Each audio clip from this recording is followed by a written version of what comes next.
Ai, ai, ai, você me dá muito calor. A minha é um incêndio.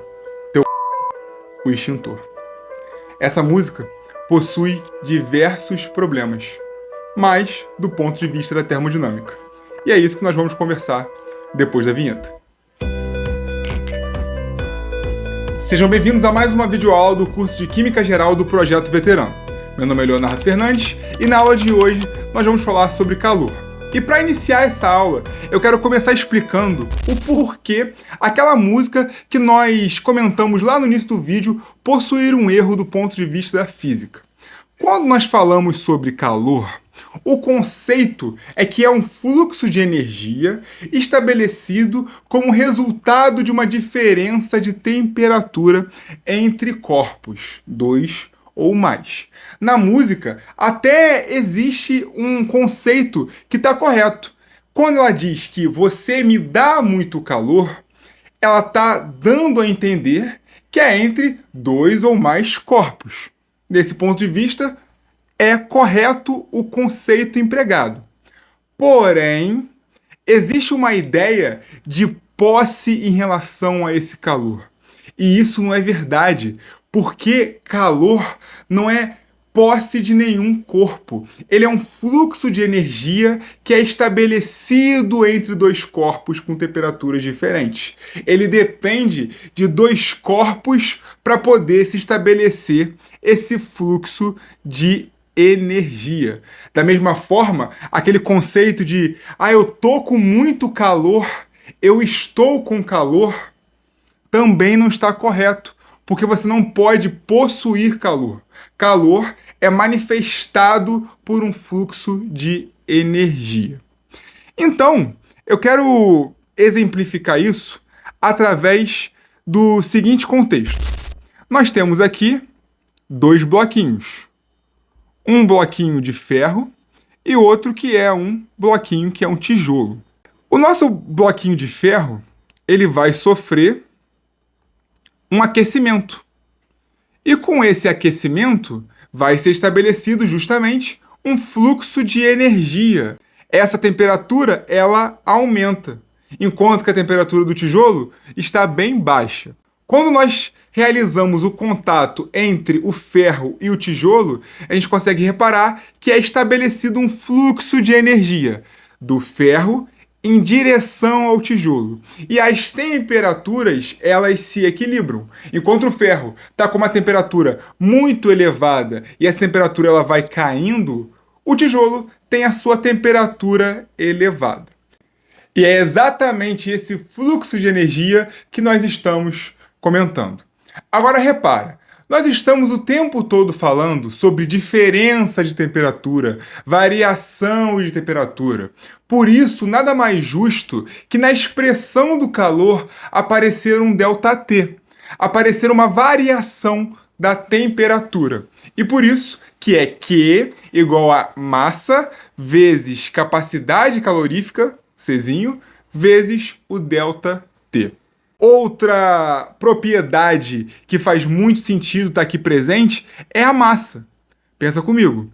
Quanto maior a massa, nós entendemos que tem mais moléculas ali.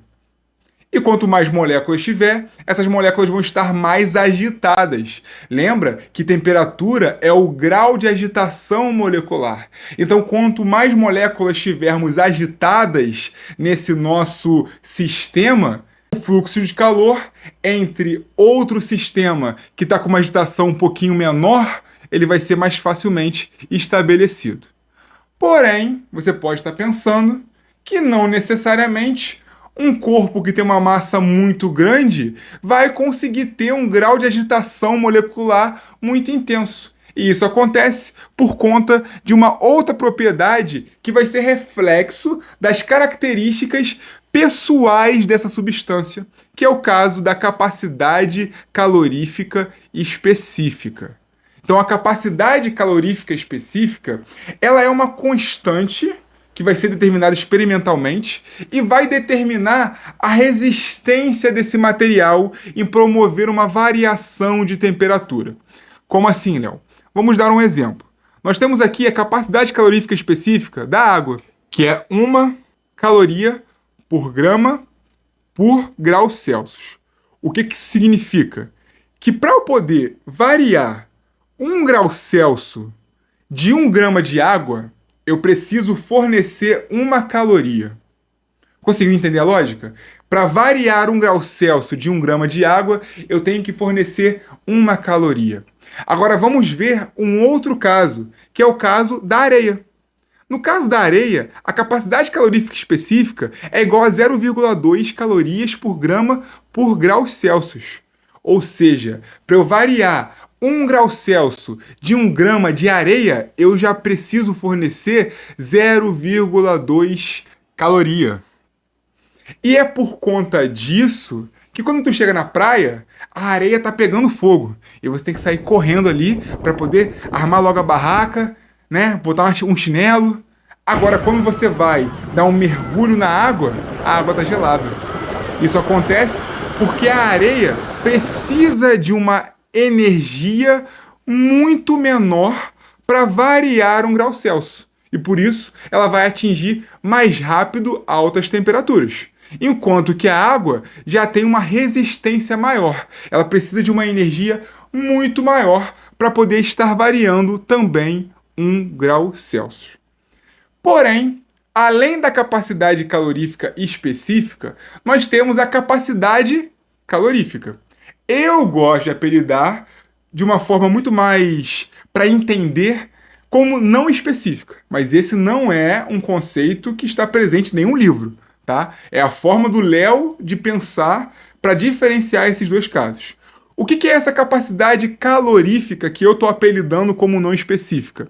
Ela não é específica porque ela não leva em consideração a massa. Aqui nós temos C igual a Q, calor, dividido pela variação da temperatura ΔT.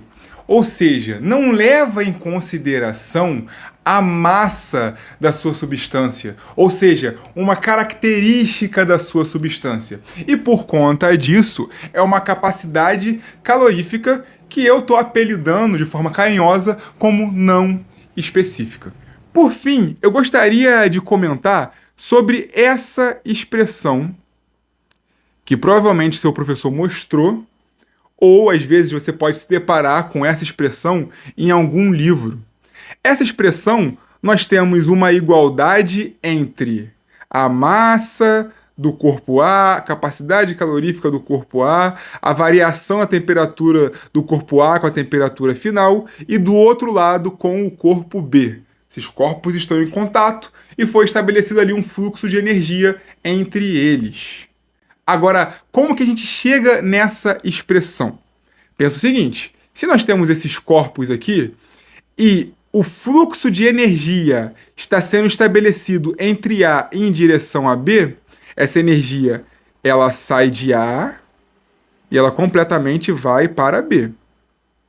Então, de A para B. Beleza. Agora pensa comigo. A energia que está saindo do seu sistema, olha, você está perdendo essa energia. Faz sentido ela ter um sinal negativo, menor do que zero. Então, a energia que sai de A em relação a B, nós colocamos um negativo.